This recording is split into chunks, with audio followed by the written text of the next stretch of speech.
Hello everybody, it's Kara from Wild Book Garden, and today I'm here with my November reading plans, and with kind of the first installment of my version of a TBR game. Like, this is too basic to even be a TBR game, but I'm having fun with it, so I think that's what matters. Basically, I have this really cool deck of like Jane Austen themed playing cards that I got.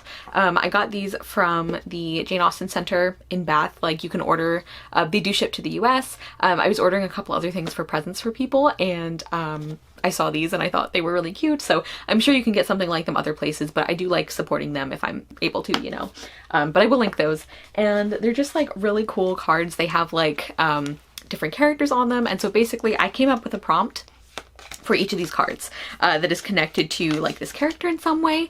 I'm also going to try to keep this video as like spoiler free as possible. Like, I'm not going to give away any like big story things because I am one of those people that does not think you deserve to have classics spoiled just because they're classics. Like, I read Mansfield Park and I didn't know what was going to happen, and that was pretty exciting. So there are several reasons that I'm kind of doing sort of a TBR game. One is I love coming up with prompts, so I think that sounds fun.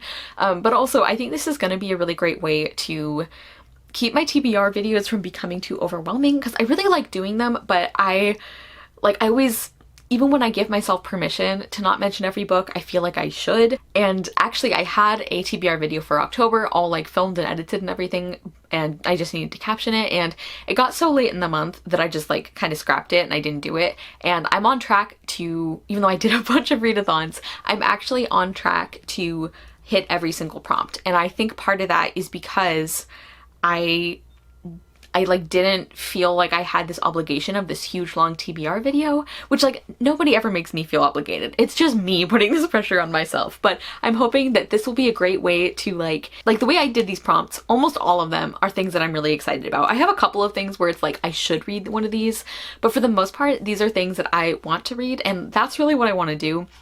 Like, I'm not going to punish myself if I don't read these. Like, the main goal of this is just to take some of the pressure off me with TBRs. Like, because I do so many readathons a month, and of course I want to mention all of them, and I'm still going to do that, but I think by having a restricted list, like I think I'm pretty much only going to show you guys the ones that I pick based on these cards, and then any other like readathon or like buddy read books or something. I think having that restriction is going to like give me permission to only mention 1 or 2 books per readathon. Do you know what I mean? I've kind of done versions of this before, but never like this. This is a ridiculously long intro for a very simple concept. I'm so sorry. But yeah, I'm really excited about this. I'll go over quickly the readathons, or things that I'm going to be participating in. A couple of them, of course, I am co-hosting the Graceling series read-along and the Fairyland read-along, so those will definitely be coming up. And of course, Past It Classics. We haven't scheduled, like, I don't know exactly which one we're going to be on, but that will be on our Twitter account. Julia has been updating the book that we're reading on Twitter, so thank you, Julia. And as for other readathons, I am still doing Fabelin, which is Margaret from the Word Nerds TBR game, but I haven't pulled my prompts for that yet because October's not over. I want to make sure that I hit all of my October prompts. I'm also doing the Skoden Readathon, which is created by Kim from Native Lady Book Warrior. This is all about reading Native American authors, or just Native authors in general. Also doing Historathon, which is created and hosted by Amanda at The Curly Reader and several other people who I will link. And this round is really fun and interesting because it's like a stack of prompts that you like. Each prompt is like connected to the book that you just read, which is really interesting. Also doing a couple of nonfiction November books, which is created and hosted by Olive at the Book Olive. And then I'm also doing NaNoWriMo, which is created by Bethany at Beautifully Bookish Bethany. I feel a little called out with her tweet about it because she was talking about like being an eldest child, and it's like, do I want to do NaNoWriMo, or do I just like proving that I can do hard things? And I feel very seen and a little bit attacked, but I love it. Yeah, so I also have always felt a little bit left out of the excitement for NaNoWriMo because I'm not an author. So we're gonna do like a reading challenge. You can make it as chill as you want, and people are going to be hosting sprints. I know I'm going to be hosting at least 1 or 2. So yeah, I'm just really excited about all of these. You're not going to try to read 50,000 pages or anything. You can do like 5,000 or like 10,000 or 15,000 or whatever, or like a completely different number. Just like make the challenge work for you. I'm probably going to go for 5,000 and see how we go. Okay, so let's go ahead and pick. I think I'm going to do 8 prompts per month.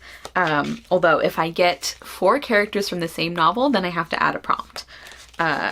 So let's see what we get. I'm really excited. This is not a fancy TBR game, but I'm still excited. Okay, so first I have Marianne Dashwood from Sense and Sensibility. I have my little printout of the prompts I came up with here. Ooh, okay, so that is to read an anticipated release, because Marianne is a very like excitable and emotional person, so that's gonna be a really fun one. And then Mr. Darcy from Pride and Prejudice, and that prompt is to read a book that has a favorite trope of mine.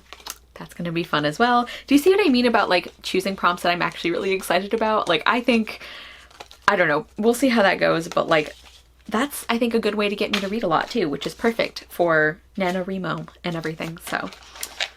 Alrighty, should I pick one from the middle here? Let's do that. That's upside down. John Willoughby from Sense and Sensibility. And that prompt is to read a novel that is in verse or that has poetry. This is actually perfect because one of the books that I want to read for Historathon is a novel in verse. So that's going to be perfect. I'm already having fun. I haven't even picked the books yet. This is great. Eleanor Tilney from Northanger Abbey. It is to read a book that features friendship in a prominent way. I think that's 4 down, 4 to go. Let's see. Jane Fairfax from Emma. Oh, okay, so this is one of the only like not super positive prompts. That is to read a book that has had negative reviews. I probably will still be able to pick one I'm excited about. We'll see. And that is because Jane actually, like, so Jane Fairfax is a character. Everybody loves her. But Emma, the main character, is sick of hearing about her. So that's kind of how I came up with that one. Some of these I won't explain because they're either self-explanatory or I feel like that would get into too many details of the story. And then Anne Elliot from Persuasion, I love. Okay. I think actually Anne... Okay. This is so perfect. Anne Elliot is to read a historical fantasy book. And that is because historical fantasy is one of my favorite genres, and Anne Elliot is one of my favorite characters. And actually that'll be perfect because I am counting for Historathon. I'm including any books that have historical elements, so that would include historical fantasy. I don't know if that's officially like the rules, but that's what I'm doing. And number 7, Edward Ferrars from Sense and Sensibility. And his prompt is to read a book that involves secrets in some way. Ooh, I think I have a really good one for that too. This is great. I just like, it sounds like I'm just like patting myself on the back, but really like this is not even a TBR game. It's so basic, but it is a way of choosing my TBR or focusing it for TBR videos. And then our last one is Mr. Knightley from Emma. And his prompt is, let's see. Oh, cool. Okay. To read, I say cool, like I didn't write these prompts, but that's to read an indie book, like a book by an indie author. And the reason I chose that one is because Mr. Knightley is a really good, what do you call it? He's a very generous, I guess, like patron for like his tenant farmers and everything. He's like one of the good ones, you know? He's like very generous with like the farmers who are employed by him and everything. So that's why I picked that one. So here is our card spread. I'm gonna go pick some books and I'll be back. Okay, so I have my stack of books here. First I'll just mention a couple of ones that I'm not counting for something specifically. So I don't remember if we're going to be on Bitter Blue or Winter Keep for November for the Graceling Read-Along. Remember, we are taking December off, so we're doing the 5th and most recent book in January, but whichever one we're on, I'll be reading that. And then I also have The Girl Who Fell Beneath Fairyland and Led the Revels There by Catherine M. Valente. This is the second book in the Fairyland series, which me and Marinez are hosting a read-along for. I will link our first live show down below. So obviously going to be reading that, and as I said, whatever classic we're on. Okay, so now into my stack of books that I picked for my, I guess I can call it a TBR game, but we all know it's not really.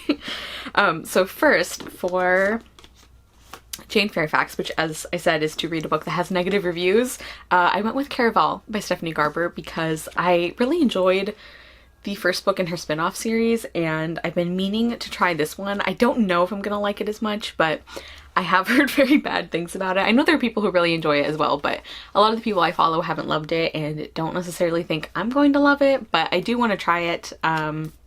We'll see. I feel like this is a very popular series on BookTube, so just basically it's about a like circus or kind of carnival thing that a girl and her sister finally get an invitation to, but like the tagline is like, remember, it's all a game. So I think her sister goes missing and the main character has to try and find her. I don't know. we'll see. I hope it will at least be a quick read, so even if I don't love it, it's not like that big a deal. Who knows? And then I should have like prepared these better. So then for Anne Elliot, I had to pick a historical fantasy because, you know, one of my favorite genres. And I went with Soaring Flight by Melissa McShane. This is the 7th book in her Extraordinary series, and I was hoping to finish that series this year. So I have this and one more book, so I really need to get going on this, but I've been really loving this series. This is not my favorite cover. I actually think it's my least favorite cover in the series. I just think it looks a little silly. But I am excited to continue on, and this works out perfectly because, as I said, I'm going to be counting historical fantasy books as part of Historathon as well, so I'm sure I can fit this into a prompt somewhere. Then, for Eleanor Tilney, I had to pick a book that deals with friendship in some way or that has a strong friendship element. I was actually planning to pick one that has like a current friendship, so this is kind of like a sad interpretation of this prompt, but I do really want to get to this book, and like I put it on a previous TBR and I haven't gotten to it yet. So I want to read Queen of the Tiles by Hannah Alcoff. This is a kind of like contemporary murder mystery blend. Our main character is Najwa, and her best friend died recently, and the two of them always competed in Scrabble tournaments together, and this is the first time that Najwa has entered one since her friend's death. But then there are some like cryptic messages that start getting posted from her friends like social media, and it seems like maybe her death wasn't an accident. So I definitely want to get to this, and as I said, it's kind of a sad way to interpret that prompt, but obviously the friendship between Najwa and her best friend is a very important part of this book, even though it is after her friend has died. Hopefully she has some like current friends as well. Then for Edward Ferrars, from Sense and Sensibility, I had to pick, what was that one? A book that dealt with secrets, or that included secrets in some way, and this is perfect because I picked The House of Lost Wives by Rebecca Hardy. The reason this is perfect is because the first prompt for Historathon, you have to read a book that has Lost in the title. You can also read their group book, but I'm not going to be reading the group book. And this one definitely deals with secrets because I feel like it's kind of like a historical Bluebeard retelling. I don't know if it actually says that anywhere, but our main character is Lizzie, and her beloved older sister Esme is sold in marriage to the aging Lord Blountford to settle their father's debts. 1 year later, Esme is dead, and Lizzie is sent to take her place as Lord Blountford's next wife. Arriving at Amblety Manor, Lizzie uncovers a twisted web of secrets, not least that she is to be the 5th mistress of this house. Marisa, Anne, Pansy, Esme. What happened to the 4 wives who came before her? In possession of a unique gift, only Lizzie can hear their stories and try to find a way to save herself from sharing the same fate. This just sounds fantastic, like very atmospheric. I love the themes of sisterhood. This actually sounds like a blend between Bluebeard and Nettle and Bone by T. Kingfisher. So I hope it's as good as I think it's going to be. It's set in 1813, and yeah, very excited to get to that one. Then for Mr. Knightley, I had to pick an indie author, or a book by an indie author, and I picked Sweetheart Braves by Pamela Sanderson. This is the 3rd book in the Crooked Rock series, which is by a Karuk author, and so I want to read this as part of the Skoden Readathon. I don't remember what prompt I had this put down for. By the way, I will link all like announcement videos and everything that are related down below. But yeah, so this is the 3rd book in a romance series that I have really been enjoying. I think like a testament to how much I am enjoying like the story and the themes and some of the characters and everything is that for the 2nd book, I didn't really care about the actual main romance. Like I felt like it was one of the weaker parts of the story, but I am loving the rest of this so much that I still gave that 4 stars. And I'm actually really looking forward to this couple because the hero is Tommy, and I feel like from what we've seen of him in other books, I think I'm really gonna like him as a main character. And then our other main character is Elizabeth, which I don't remember as much about her, but yeah, I'm excited about this. So this is by an indie author, and it'll also, as I said, count for the Skoden Readathon. Then for Mr. Darcy, I had to pick a book that has a favorite trope of mine, and I picked a nonfiction, which I don't feel, that's not exactly a trope, so I actually could have made that prompt more loose. I mean like trope or like element or like kind of favorite focus. It's my game. I can interpret how I want. But I picked Threads of Life, A History of the World Through the Eye of a Needle by Claire Hunter. This is so up my alley, you guys. This is why I picked it for this prompt, because this is a nonfiction book about the historical importance of like women's work, like related to like weaving and like sewing and textile and crafts and all of that, which is something I feel very strongly about, so I love that. And I also am going to double up with this for the nonfiction November prompt, which they're all based on, you just get like 4 different words and you can interpret them pretty much however you want, for element, because I am in my element when I am reading books that celebrate things like this. Also, I think that cover is so pretty. I ordered the UK cover because I feel like for a book that is about the importance of like textile art, it should have like a pretty cover, you know? I also just like nice covers in general. Then for John Willoughby, the prompt was to read a book that has like verse sections, or like a poetry book, a novel in verse, anything like that. That is because that Willoughby is a fan of poetry. And so I picked White Rose by Kip Wilson. This is a historical novel in verse that I'm also reading for Historathon, because the hardest prompt for that one is to read like the trickiest prompt, I should say, is to read a book that is either blurbed by the author of your last book, or you could do like the reverse of that. So like basically like 2 books that you read in sequence, one of them has to blurb or review the other book. Does that make sense? And so this is one, like I could read a Joy McCullough book or a Margarita Engel book, because those are a couple of the authors who blurb this one. And I've also really been wanting to get to this for a while, and I just haven't, for no good reason. I do know it's going to be really heavy though. Maybe that's why I've been putting it off. But this is set during World War II. I don't read a ton of World War II historical fiction. I'm pretty picky about it. But this one sounds like it's going to be really important, and like a really important like story and perspective, because it is about Sophie Scholl and her brother, and like their like underground resistance that they started. They were non-Jewish people who really stood up against what the Nazi Party was doing, and who like they were really young too. They were like student activists, and of course they died as a result of this. But I think that's going to be really, really important. As I said, I've been wanting to read it for a while and I just haven't picked it up. And then finally for Marianne Dashwood, I had to pick an anticipated release, and I'm pretty sure I actually did add this in one of my anticipated releases videos, and that is The Star That Always Stays by Anna Rose Johnson. This is another one that I'm going to use for the Skoden Readathon and Historathon, because this is a historical fiction following a Native American girl. Yeah, so she is Ojibwe, and her mother has gotten remarried, and she's married into a white family, and so our main character is told that she shouldn't like admit to being Native, or she shouldn't talk about it. I don't really know much else about that. I think it's like a book about like self-discovery, and yeah, I just think it's going to be great. It also describes it as being like perfect for Anne of Green Gables fans. So I like the idea of, you know, having that kind of like feeling, but with a Native main character. I think that's very cool. So very excited to read that one as well. Okay, so that was my first round of my sort of TBR game. Let me know what you think of it. I'm really excited, obviously. I actually am going to pull out the cards that I used and put them back in the box, because I don't want to pull the same ones. Like I want to make sure that I'm pulling new prompts every time.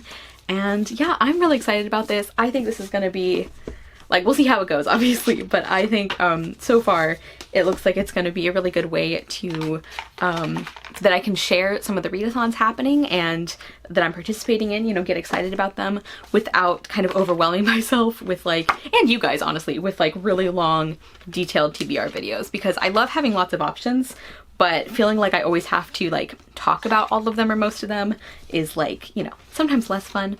I don't know. We'll just see how this goes. I'm very excited, obviously, because I keep saying that. But yeah, let me know if you are participating in any of these readathons. Thank you guys so much for watching. I will see you soon with another video, and I hope you love the next book you read. Bye!